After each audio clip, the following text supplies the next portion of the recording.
ओम शांती. सात्विक पक्वान्नामध्ये एका सात्विक मेनू सोबत पुन्हा एकदा तुमचे खूप खूप स्वागत आहे. एवढा कडक आणि माझ्याकडेही माझी मुलं विकेंडसाठी आली आणि त्यांनी आईस्क्रीमची मागणी केली, म्हणून मी त्यांना हे आईस्क्रीम बनवून दिलं आणि सगळ्यांनी मन भरून खाल्लं. फक्त अर्धा लिटर दुधापासून बनलेली हे आईस्क्रीम विकतच्या आईस्क्रीमपेक्षा कित्येक पटींनी छान होते. याशिवाय मनसोक्त खाता येते. ही आईस्क्रीम बनवण्यासाठी मी घेतलेलं आहे अर्धा लिटर फुल फॅट दूध. हे दूध मी सकाळी तापवलेलं असल्यामुळं याला साय आली होती. ही साय देखील मी यामध्ये घातलेली आहे आणि हे दूध तापण्याआधी थोडंसं दूध आपल्याला बाजूला काढून घ्यायचं आहे. थंडच दूध आहे हे. आणि आता बाकीचं दूध उकळत ठेवायचं. बाजूला वाटीमध्ये जे थंड दूध काढून घेतलेलं आहे त्यामध्ये घालून घेते पाव कप कस्टर्ड पावडर. हे कस्टर्ड पावडर अनेक फ्लेवर मध्ये असतं. या ठिकाणी मी व्हॅनिला फ्लेवरचं घेतलेलं आहे. पहिल्यांदा या ठिकाणी मी बनवते आईस्क्रीमचा बेस. त्यासाठी CMC नावाचं पावडर मिळतं. ते सुद्धा कुठल्याही किराणा दुकानामध्ये मिळून जातं. आणि एक आहे GMS. CMC आणि GMS पावडर. फूड कंपन्यांमध्ये बेकिंगचे खाद्यपदार्थ बनवण्यासाठी या पावडरचा उपयोग केला जातो. आणि मी दोन्ही पावडर एक एक चिमूट घेतलेली आहेत. ती देखील या दुधामध्ये घेऊन चांगलं मिसळून घ्यायचं.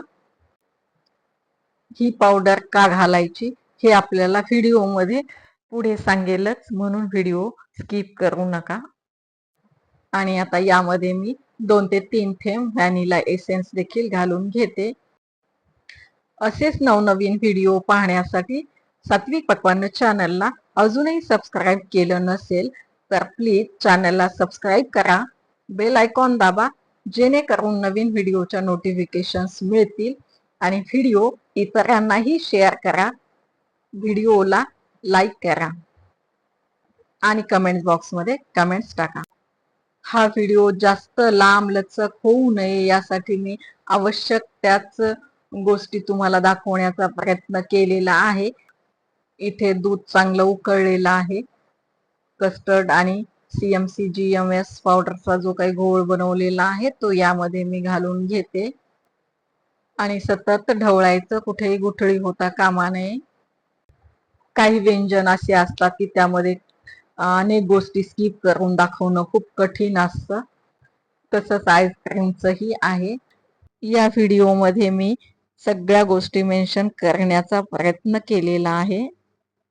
दूध तापत असताना यामध्ये मी 1 टेबलस्पून साखर घातली होती. कस्टर्ड पावडर आणि व्हिपिंग क्रीम मध्ये देखील साखर असते, म्हणून या ठिकाणी मी थोडी साखर घातलेली आहे. आणि दूध तापायला ठेवल्यापासून 8 ते 10 मिनिटांमध्ये या दुधाला थिकनेस आलेला आहे.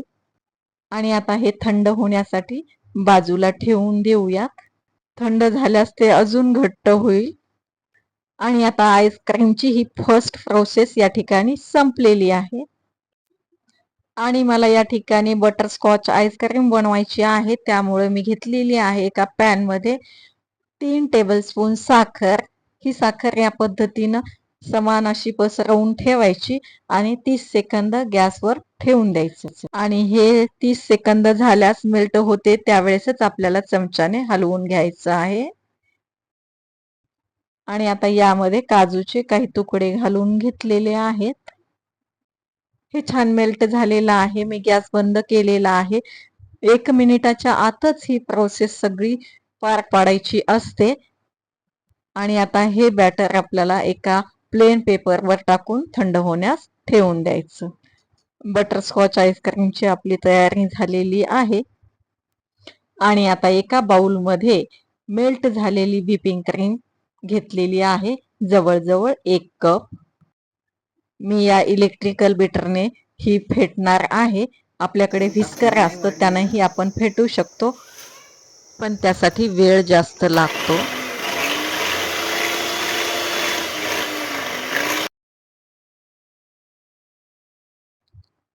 व्हिपिंग क्रीम फेटून घेतलेली आहे. आणि या फेटलेल्या क्रीम मध्ये जे दुधाचं थंड झालेलं बॅटर आहे हे टाकून घ्यायचं.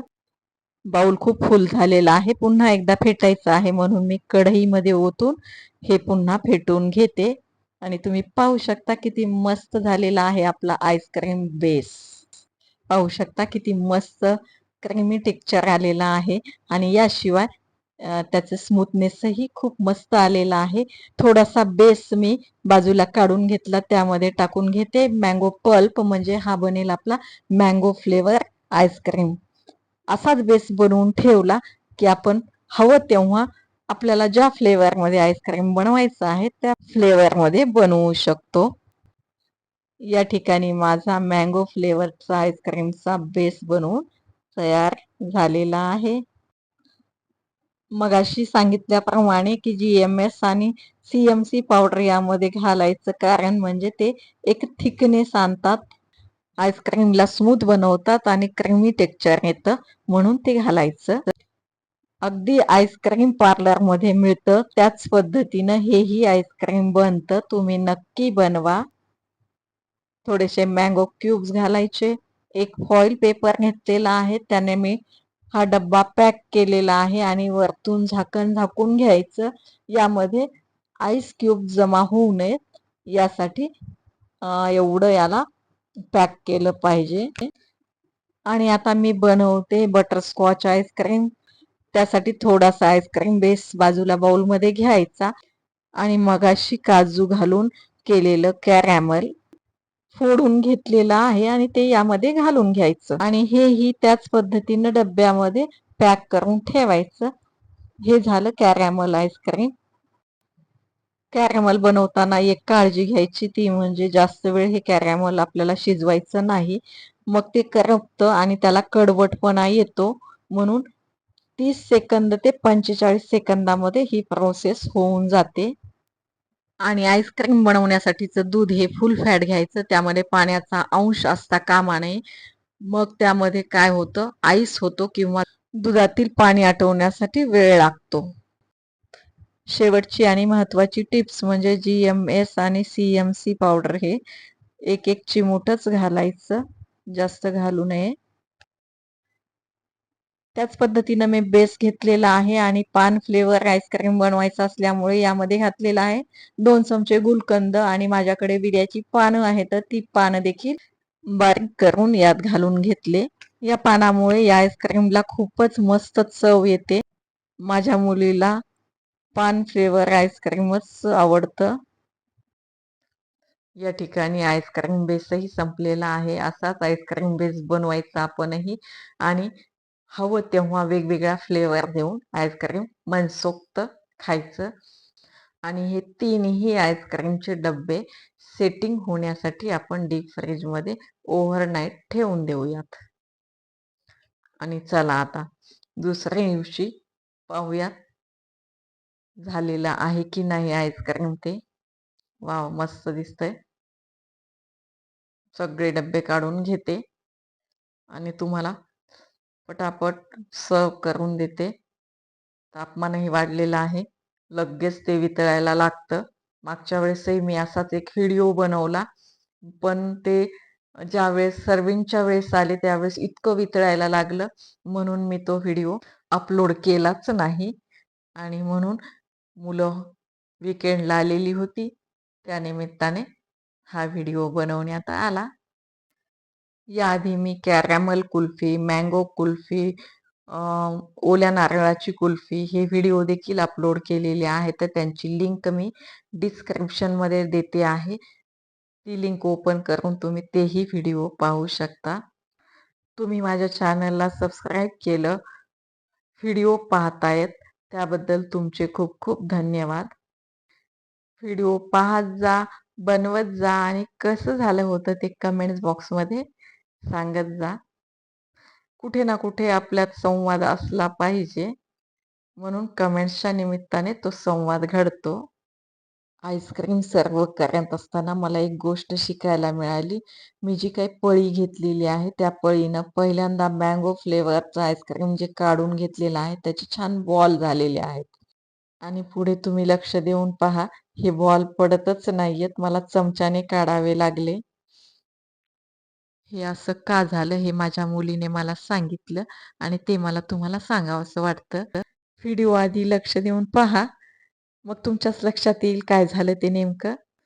जसं माझ्या लक्षात माझी चूक आली आणि मी त्यातून काही शिकले. बटरस्कॉच सुद्धा इतकं छान झालेलं आहे, पण त्याचा सर्विंगच्या वेळेस छानपैकी पडावा तसा बॉलच पडला नाही, म्हणून मी थोडीशी नाराज झाले. पण माझ्या मुलीने लगेच पळी धुवून घेतली आणि काय जादू, लगेच मला जसं हवं होती सर्व्हिंगमध्ये बॉल तो तसाच पडलेला आहे. आज मी ही गोष्ट शिकले, की आईस्क्रीमच्या सर्व्हिंगच्या वेळेस प्रत्येक वेळेस ती पळी असते ती धुवून घ्यायची. तुम्ही वेळात वेळ काढून माझा हा व्हिडिओ पाहायला त्याबद्दल तुमचे खूप खूप धन्यवाद. मस्त खा, सात्विक खा, स्वस्थ रहा. पुन्हा भेटूयात एका नवीन सात्विक मेनू सोबत.